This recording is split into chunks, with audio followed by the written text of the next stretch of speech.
I'm delighted to have Prue Cormie here. She's a senior research fellow at Edith Cowan University in Perth, I guess, in Western Australia. Can't work out which team she barracks for in the AFL, but I'm pretty sure it's not Carlton because we've chatted about that.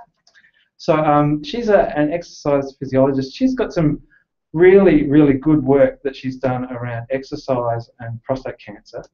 And we were delighted to be able to have her join us today for a webinar for the MDNSnet, focusing on men's mental health. In the context of prostate cancer and exercise, which I think is really, really good. And I know that Marv and David doing work with prostate cancer guys with some of their intervention work, I think could be particularly interested in what Prue's got to say today. I can give you the metrics because they're pretty impressive. I'll give you a bit of an overview. So Prue runs a H index of 21, which is very, very good, and she's got 45 refereed publications, but I think probably most importantly 57% of those are first authored. So aside from that, if you have the opportunity to read some of her work, she's very intervention based. I know that it's kind of like where we're all kind of trying to be, and it definitely got a men's health bent on this, I think, an emergent men's health bent. So with no further ado, it's my pleasure to invite Prue. Okay, thank you so much. Thanks for the wonderful introduction, John, and for having me here today. It's an absolute pleasure to be here in Vancouver, and really appreciate the opportunity to chat to the network about some of our early work, looking really specifically about how exercise can start to help to improve mental well-being, specifically in men with prostate cancer. Now, as John mentioned, much of our research is, or pretty much all of our research is very interventional. So we look at using exercise to really counteract many of the physiological side effects of prostate cancer treatment. We have good efficacy data about the ability of exercise to counteract many of those treatment-related side effects. But what's really interesting, and I think what's emerging out of our research now is what impact exercise can have on mental well-being. And interestingly, how the way in which we apply exercise for these guys really allows us to have a support group that's tailored for men with prostate cancer. So this is what I'll be discussing today, our early work in this area. And I'm sure, as you all are very well aware, there's a lot of mental health issues in men with prostate cancer. Undoubtedly, it's a very distressing experience being diagnosed with prostate cancer and going through treatment.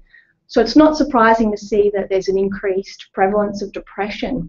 And this is based on Australian data. We see that men with prostate cancer have almost double the rate of depression than adult men. And in men who have locally advanced and metastatic disease, we see that the risk of suicide is about 2 to 4 times greater than age-matched men. Now, while these statistics are concerning, not all men with prostate cancer experience high levels of distress. And the latest data really ranges between 10 to 40% of men with prostate cancer experience distress at a caseness level. But what's interesting about this is pretty much all men report that prostate cancer negatively impacts their ability to maintain a normal life and normal relationships. And about 30% report ongoing distress, worry, and feeling low. Now, again, out of the Australian setting, we see that over half of Australian prostate cancer survivors report unmet psychological need. So there's definitely a demand there in terms of some sort of support and intervention. Now, there are some inconsistent results throughout the literature, but there is evidence showing that ADT, or androgen deprivation therapy, which is a mainstay treatment for a lot of guys with prostate cancer, is actually associated with more mental health issues. And this is particularly interesting to us because a lot of our research focuses on the ability of exercise to counteract the side effects of ADT specifically. So this is, and again, there are inconsistent results throughout the literature, but this is a recent study that's quite interesting as it tracks depression over a 6-month period from the initiation of ADT, and it compares it between men who are undergoing ADT and men who have just radical prostatectomy only. And this study also had age-matched men as well, which was pretty interesting. I just haven't shown the results here. So as you can see, there's a significant worsening of depressive symptomology during that first 6-month period. And the guys on ADT have almost double the rate of increase, or I should say double the increase in the rate of clinically significant depressive symptoms compared to guys with just receiving radical prostatectomy only. So I think this data is pretty indicative of a need, a demand for a specific intervention for these guys. So what I really wanted to talk about is does exercise have potential here? Is there an antidepressant effect? As you could probably see from happy old Lee here exercising in the gym. But to start off, I thought it'd be nice to have a bit of a look at what the potential is by looking at the data in adults, men without prostate cancer. And what we see throughout the literature is that exercise does have a protective effect against the development of mental health issues, and particularly depression. Now this data, you can see it's a huge data set, a long follow-up, and what it shows is that guys who are fitter, and this is on a cardiovascular fitness test, a stress test, so it's an objective measure of fitness, those guys that are fitter actually have between a 30 to 50% lower risk of developing depression. And if we look at, rather than just fitness, look at actual exercise levels, the guys that report any exercise at all during their leisure time, so specific physical activity that's associated with exercise, have around a 40% lower risk of developing depression and anxiety. And you can see here the size is much smaller, but still significant size and follow-up there. Now, importantly, we not only see that exercise has a protective effect, but it's also been shown to have quite an impact in terms of actually managing clinical depression. And there are a range of systematic reviews and meta-analyses that have really confirmed this. You can see the effect sizes here are quite, they're reasonable. They're between 0.62 to 1.1 favouring exercise over a control condition. And this here is demonstrating the most recent meta-analysis, which was indicating a moderate clinical effect. Now these data have really led these psychology organisations internationally to really implement exercise or recognise exercise as a potential treatment option for the management of depression. But I think what's an important caveat to this data is that much of the exercise interventions that were involved in these trials didn't have a prescription that was ideal or in line with international guidelines. So there certainly is the potential for a larger effect with a more high quality exercise prescription, and this is evident in the literature as well. So what about cancer specifically? There's a couple of meta-analyses that have been done recently looking specifically at the effect of exercise on patients with cancer, and it's just it's a universal meta-analysis, not looking at people who are depressed in the first place. And what you can see here are very small but statistically significant effects in terms of exercising having a beneficial effect in minimising depressive symptoms. And you can see importantly here that there are larger effects that were observed for supervised clinic-based programs that involved greater volumes of exercise. Now again, there's a couple of caveats to these data, and a lot of it's coming out of secondary analyses. There's only one study across all of these studies that's looking at depression as a primary outcome. So there's potential for underpowering there. There's potential for effect with not a lot of these patients being depressed or distressed in the first place. And again, the issue of the prescription of the exercise, the quality of the exercise. In a lot of these cases, it wasn't in line with international guidelines for patients with cancer. So you'll see here quite relevantly that there's a very low proportion of patients with prostate cancer involved in these meta-analyses. And in fact, there's two studies that were involved in these, and they were both home-based interventions, and they didn't have any impact whatsoever on depression. So it's really a new emerging field where we need to grow the evidence here.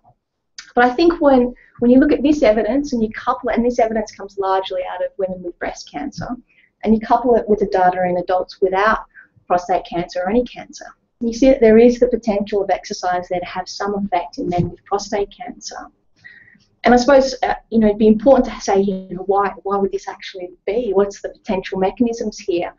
And there's a lot of inconsistency in terms of the theories about this throughout the literature. Most commonly, you're seeing alterations in endorphin and monoamine neurotransmitters, improvements in self-efficacy, the potential of exercise to act as a distraction from negative thoughts. But I think most importantly in a cancer setting is the ability of exercise to counteract some of the adverse side effects that these guys are experiencing. And especially you can see I've listed some of the main ones here.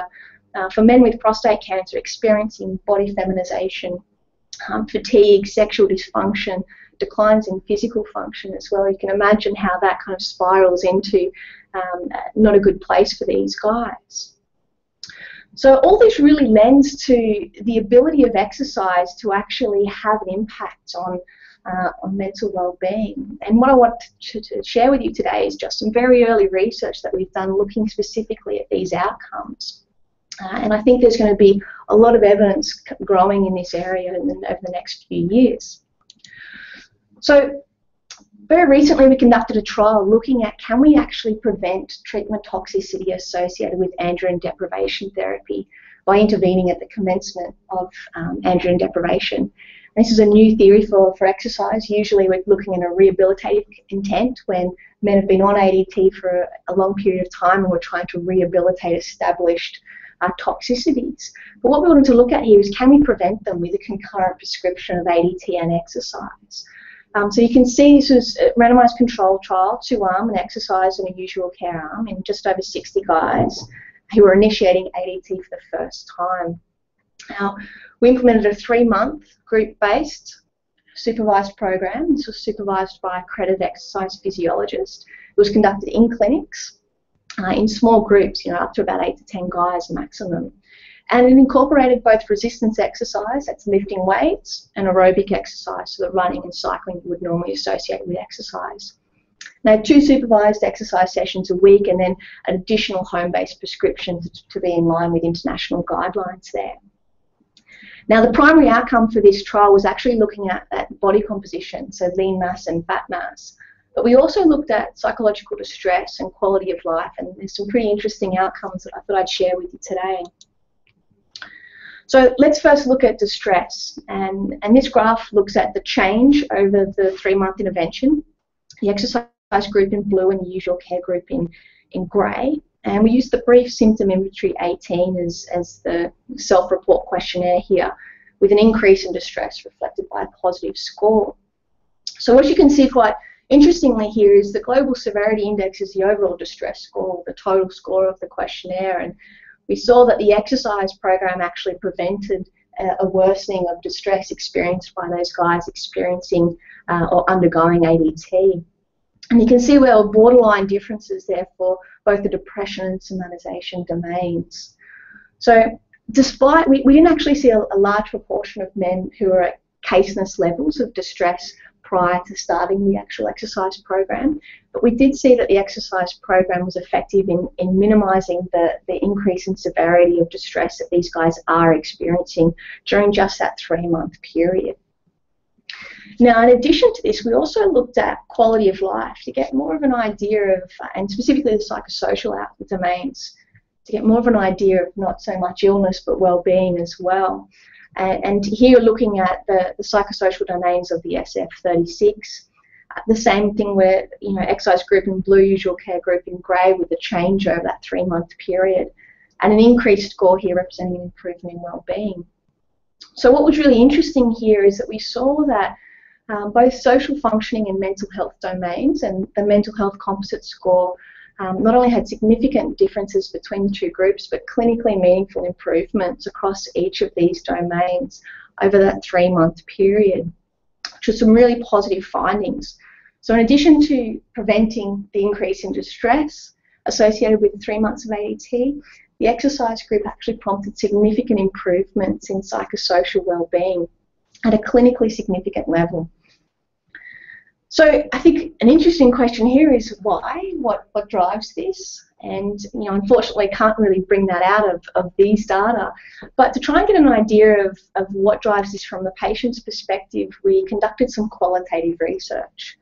And I'll preface this with I'm very much a quantitative researcher, so relying on the expertise of my colleagues here in terms of getting this data. But what we wanted to do is take a similar cohort of guys, so guys that are on ADT, that have been involved in an ongoing exercise program that we've been implementing, clinic-based, supervised by an exercise physiologist in a group-based environment, and actually see what their experiences are. So it's a small sample, it's only 12 guys, and we conducted a thematic concept analysis using an interpretive phenomenological framework in order to capture that lived experience. So you can see here there were 3 superordinate themes that really emerged quite profoundly in this analysis. And that was the health-related benefits, and the support from the exercise physiologist, and also the peer support provided by that prostate cancer-specific group approach. Now you'll notice here that the support of the exercise physiologist was really quite key in facilitating the health benefits and the peer support, and that was quite pronounced throughout the analyses. And of course you can see there were 2 sub-themes across each of these superordinate themes, and what I'll do is just kind of focus on the elements that are most relevant to the discussion today, specifically the mental health benefits, the support provided by the exercise physiologist, and the peer support provided by that shared experience of prostate cancer, and the social connections that were developed throughout that 3-month intervention. So there were a range of elements identified by the guys in relation to the psychological impact of the program, as identified here in the exemplar quotes. So prior to involvement in the program, the guys noted a focus on their prostate cancer, and it was associated with poor mood and a general lack of motivation, as you can imagine. But participation in the program actually prompted a shift to a more positive outlook, a desire to engage more actively in everyday life. And we found that the exercise sessions not only provided the guys with a constructive activity to look forward to, but it actually considerably improved their self-efficacy. So they reported feeling empowered by the exercise program, improving confidence, gaining a sense of control over their health, and also feelings of achievement and satisfaction in exceeding their previous capabilities and doing things that they never thought were really possible. Now, the guys consistently highlighted the pivotal role of the exercise physiologist in shaping their experience of this program, and in particular how they provided significant practical and social support.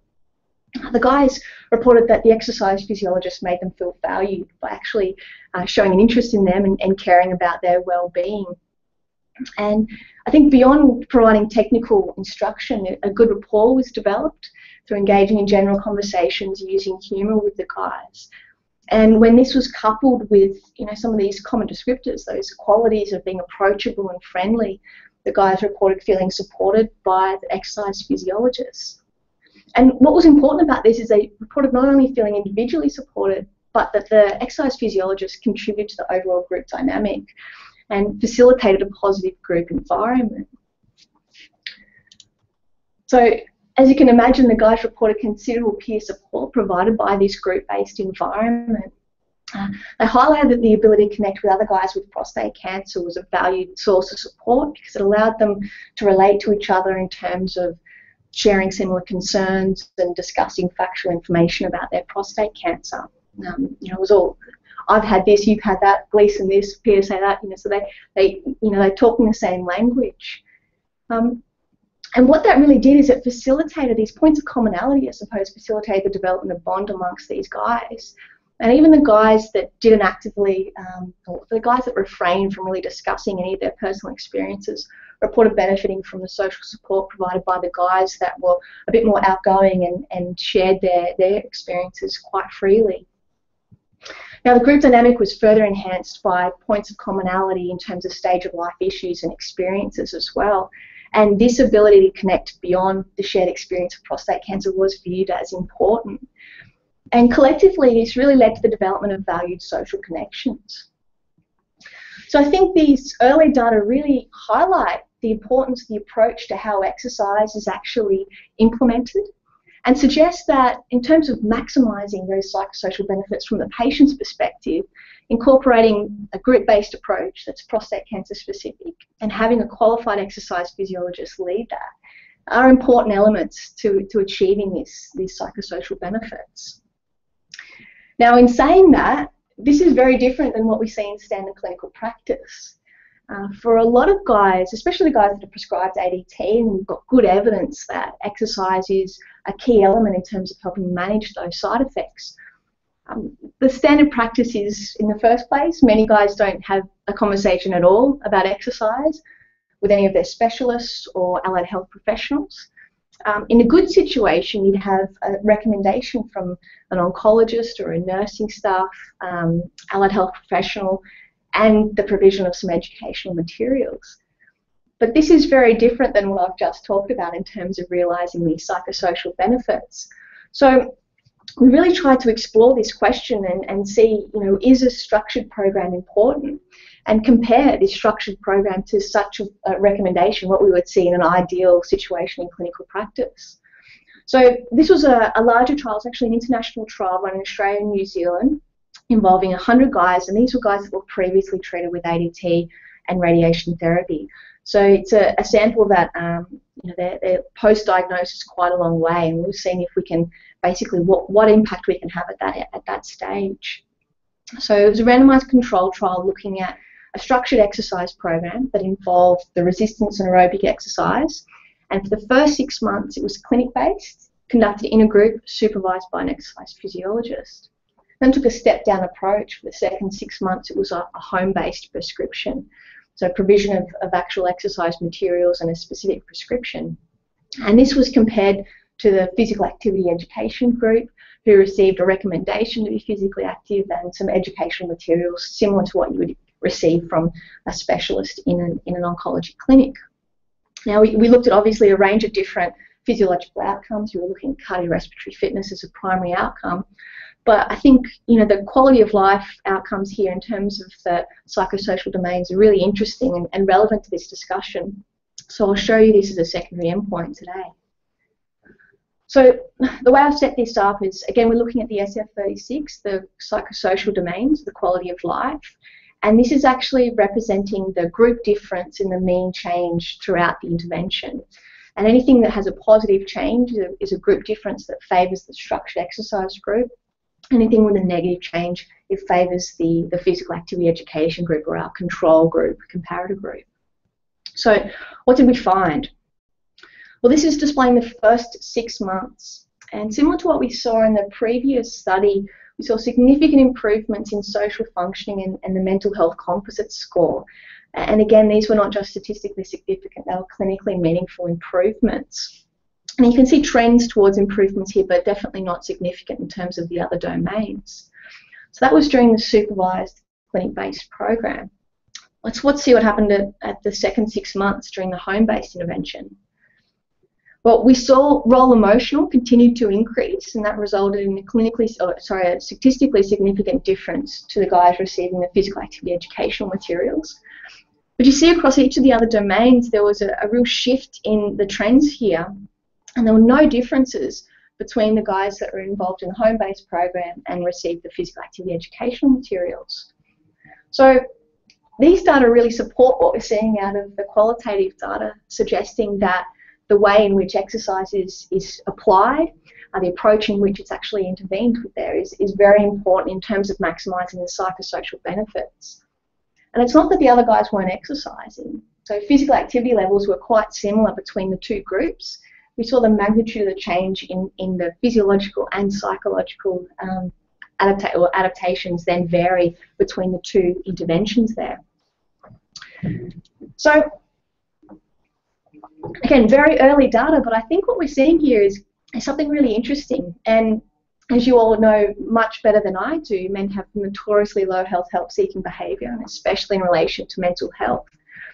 And guys with prostate cancer definitely play into this idea of, I suppose, not accessing supportive care services because of the expectations to be strong and stoic and independent and in control.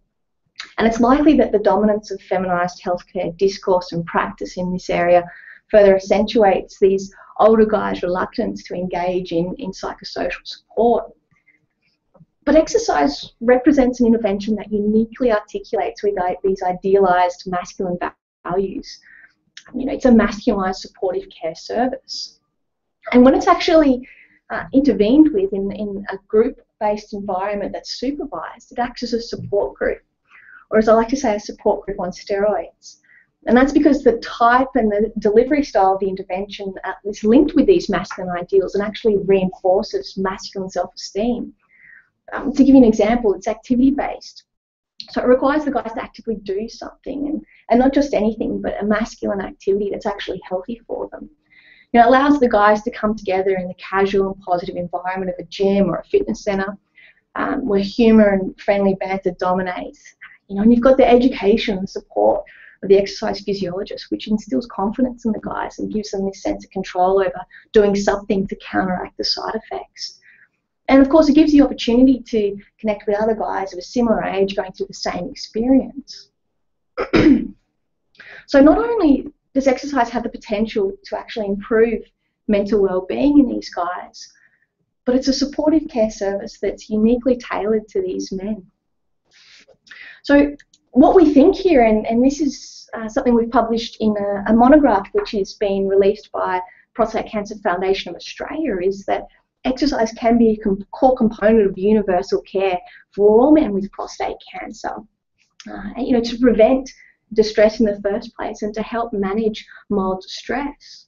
Now, ideally, this would be conducted in a supervised group-based environment, because what that does is allows us to, I suppose, well, by producing these physical and mental health benefits in a way that provides peer support but still reinforces masculine self-esteem.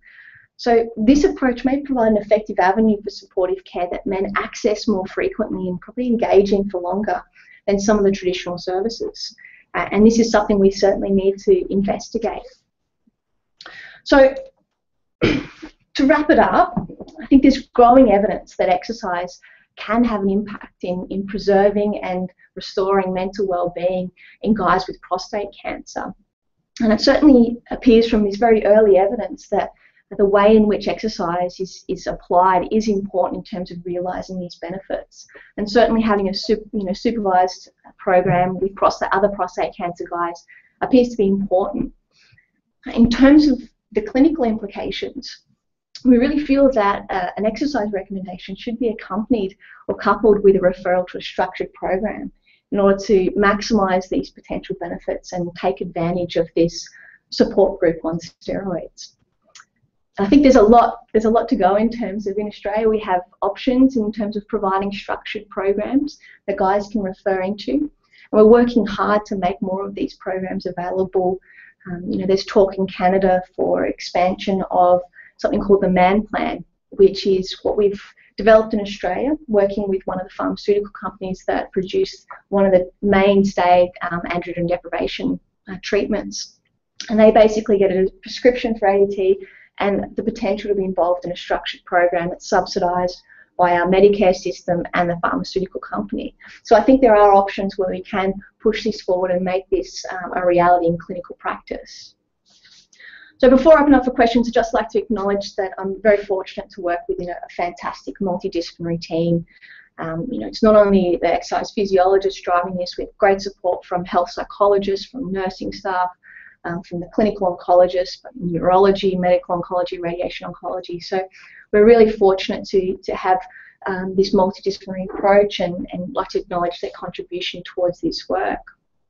So thanks again for the opportunity to share some of our very early work with you guys, and love to hear your thoughts and have a chat about any questions you may have.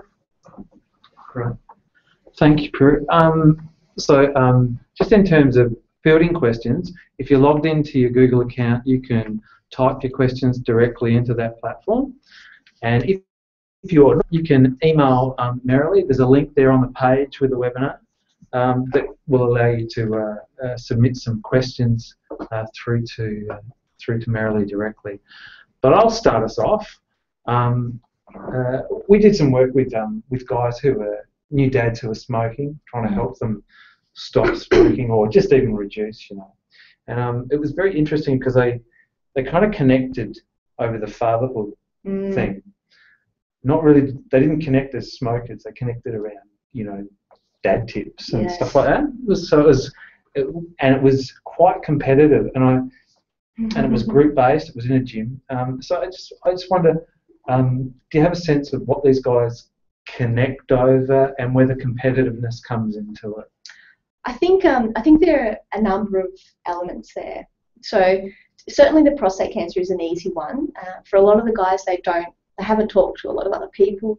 They may not have much of a support network at home. So that becomes a nice, easy way for the guys to connect. Definitely the commonality in terms of stage of life issues, similar things, grandkids, retirement, those type of elements. Sports is a big thing.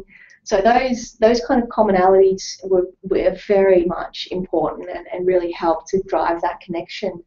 And we also see that, you know, we're putting them in a little bit of an adverse environment. You know, we're pushing them hard and we're making them do things they probably haven't done for 30 years. So I think, you know, that bonding as well over doing something that's difficult, you know, together as a team is something that kind of brings the guys together. There's always good ribbing about the exercise physiologists and how hard they work the guys. So I think that brings them together as well. But it's not all about prostate cancer. It's most certainly about many things that kind of contribute to that. Most of the guys we see are in their 60s, early 70s, or through to their late 70s. So there's a lot of commonality there across sports and grandkids and sailing and bowls, and so and you kind of pick those things up. And as exercise physiologists, we kind of engage the group in that way as well, draw on those commonalities. Yeah. Good.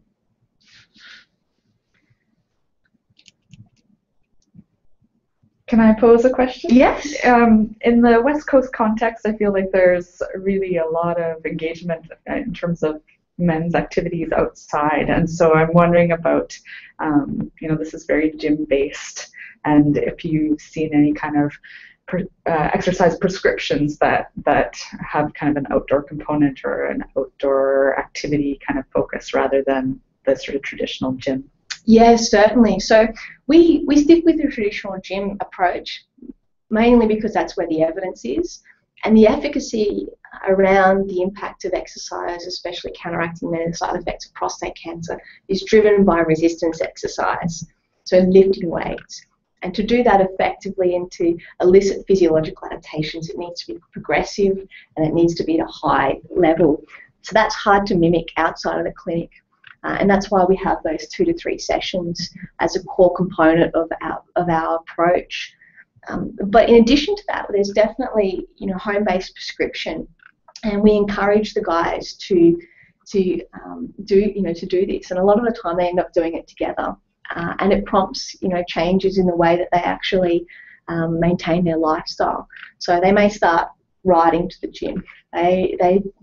We've done city to surf and fun runs and this and that together as a group. So they do those they connect outside of that clinic-based setting as well, purely of their own accord, in an exercise setting and also in a social setting as well. In terms of home-based interventions for guys with prostate cancer, there hasn't been a lot that's activity-based. I think, as a field, we're really quite young in terms of developing the evidence, and a lot of our stuff is really driven by efficacy data at the moment, and we're really now trying to start to then, as this builds, push this out and get into more the behavioural aspects of implementing long-term behaviour change that facilitates a positive lifestyle. So there's not a lot of literature there. There's not a lot of programs in Australia, which is probably surprising, seeing that where everything's kind of outside anyway. There's no limitations with the weather or anything like that. But it's not there yet. I think it's something that we need to push, and we need to understand so much more about what keeps guys engaged in exercise long term. So I think there's a lot of room, a lot of things we need to investigate there. Thank you. We have one question here via email from Willem. He says, "Thank you for a great presentation. It was mentioned earlier that quality in exercise is important. How can I know whether my workout is a quality workout?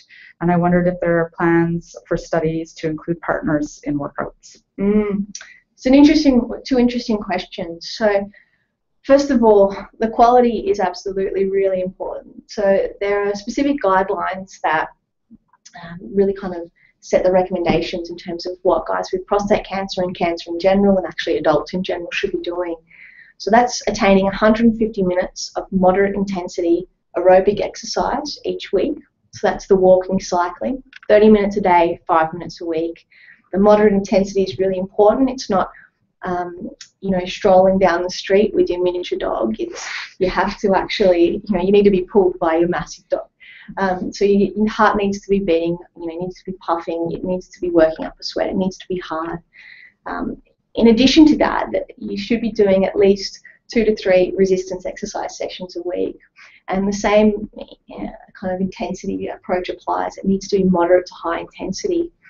Now, that's what's recommended in terms of maintaining or attaining and maintaining significant health benefits. So that's really important, because a lot of the physical activity messages, while important, don't meet these recommendations. It can seem like a lofty goal for a lot of guys who haven't been exercising for 50 years, but what we always say is you progress slowly. Everything is individualized, it's relative, and you know, some exercise is better than none, and that's the consistent message we push. So in terms of, you know, are you in line with those recommendations is the first check in terms of the quality.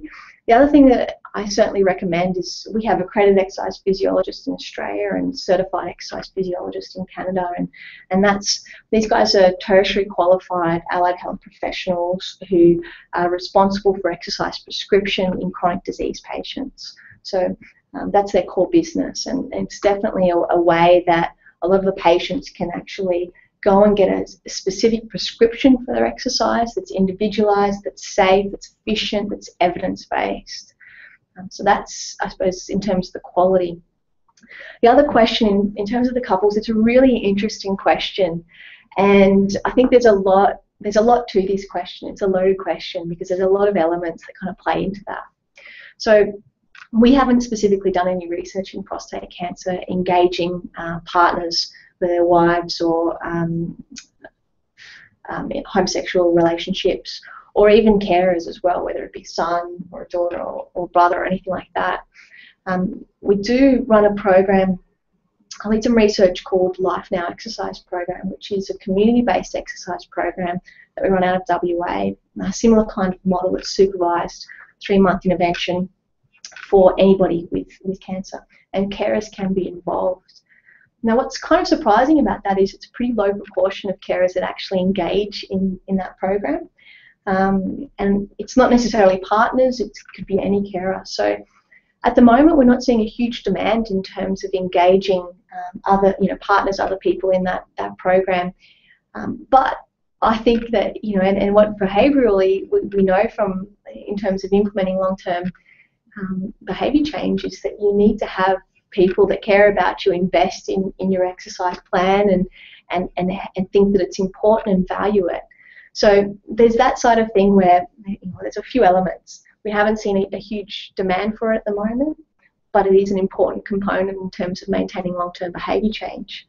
But, you know, in terms of thinking about exercise, what, you know, will that impact that camaraderie, that, you know, so-called blokes group, boys club that kind of gets generated out of that environment in the clinic, very much like a footy club, you know, going back to those days when they were younger. So, you know, that it could potentially, you know, counteract that environment. I know in Australia a lot of times the partners like to get the guys out the door for a little bit of peace and quiet. So, I mean, I think it's a multi-layered question, and it's really complex, and we don't know enough about it at all. Good question. Mm-hmm. There's a follow-up question here, and it's about this term exercise prescription and what a prescription looks like. It's a bit of a loaded term, and I can see where it might. It's a useful term in some ways, but maybe you could speak to that a little bit more. Yes, it's an actual structured program. So we like to view exercise as a medicine, and you know, in the same way that you wouldn't take an antihistamine to treat your prostate cancer, you know, you need to get the exercise right in the first place. But you also need to get the dosage right and the frequency at which you're taking that tablet, that pill, right. And that's what it's all about with this prescription. So in the same way that you prescribe a medication, you prescribe an exercise program that has a specific type or a mode of exercise, a dosage in terms of how much you're going to do, how often you're going to do it with a frequency, and that's where you're really getting into high quality, exercise prescription. Does that answer the question? Yeah. I had one. So in mental health, we, and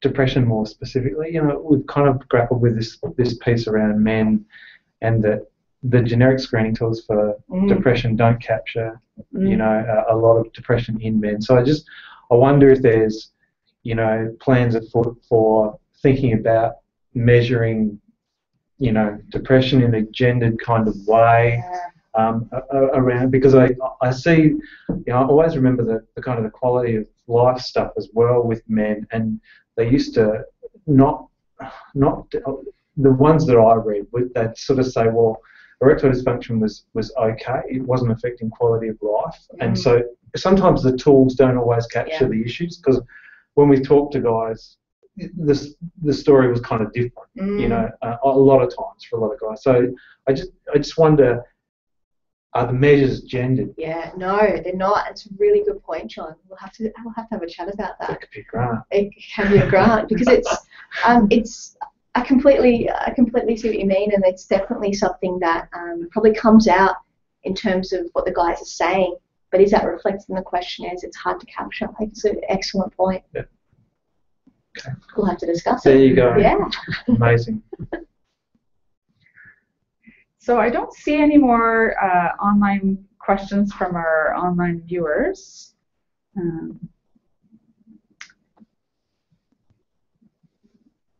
So unless we have a couple more questions sort of in the house here.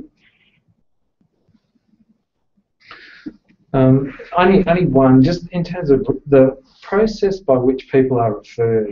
I mean, that's the other, it's always that systematic kind of, the systems thing, and like, is this on the urologist's list?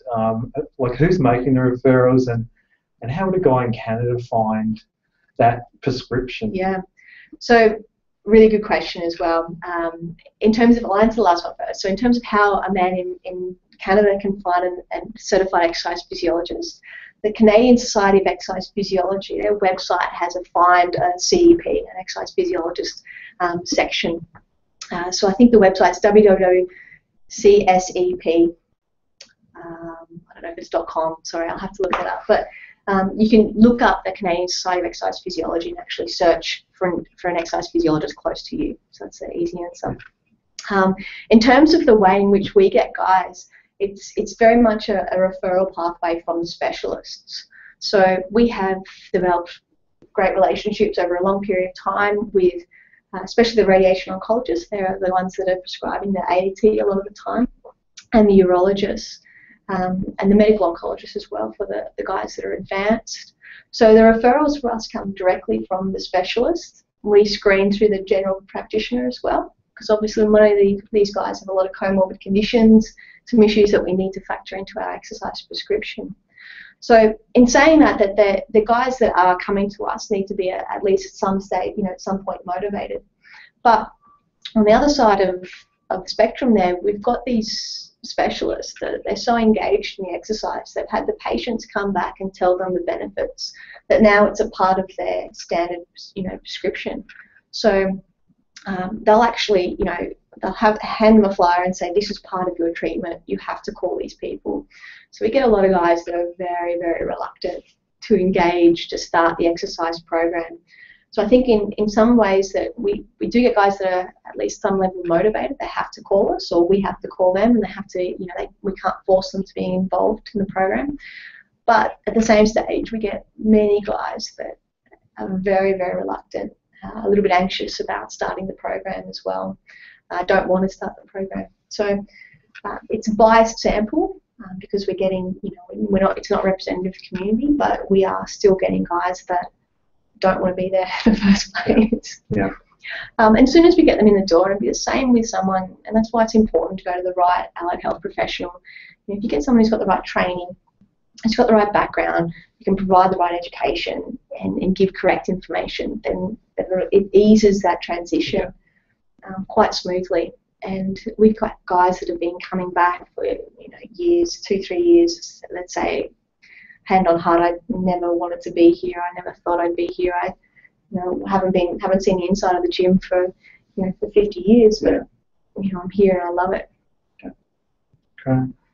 I actually have one more question that just came in, and it's someone wondering if biochemical markers associated with exercise are also associated with depression, and if there's any plans for follow-up studies looking at those kind of things. Yeah, so in our studies we're looking more predominantly about what's happening physiologically in terms of the risk of comorbid conditions. So we look at a suite of blood markers that kind of track what's happening with cardiovascular disease risk, diabetes disease risk, osteoporosis risk, and the prostate cancer itself, testosterone, PSA. In saying that, there's a really interesting element as well is what impact ADT has on cognition and the ability of exercise to counteract that. So I haven't seen any specific research in terms of looking at biomarkers in prostate cancer. Certainly in the exercise literature in general, there's, I know from a cognitive standpoint, there's studies looking at brain-derived neurotrophic factor. There's studies looking at MRIs in terms of activity and also volume in terms of the brain itself. So there are those studies, but not specific in prostate cancer. I think we definitely see that with, by drawing a lot of other diseases and exercise science literature, that there are some physiological changes that contribute to the exercise effect in depressive symptoms. But that link hasn't been drawn specifically with prostate cancer. It's an important avenue that, again, this is very early work and there's so much we need to do. We're looking at the moment as a universal care. We haven't even got to the point where we're screening for depressed patients and seeing, can we actually minimise that? Can we use it as a therapeutic intervention to reduce depression or anxiety in those guys? A good example would be in active surveillance as well.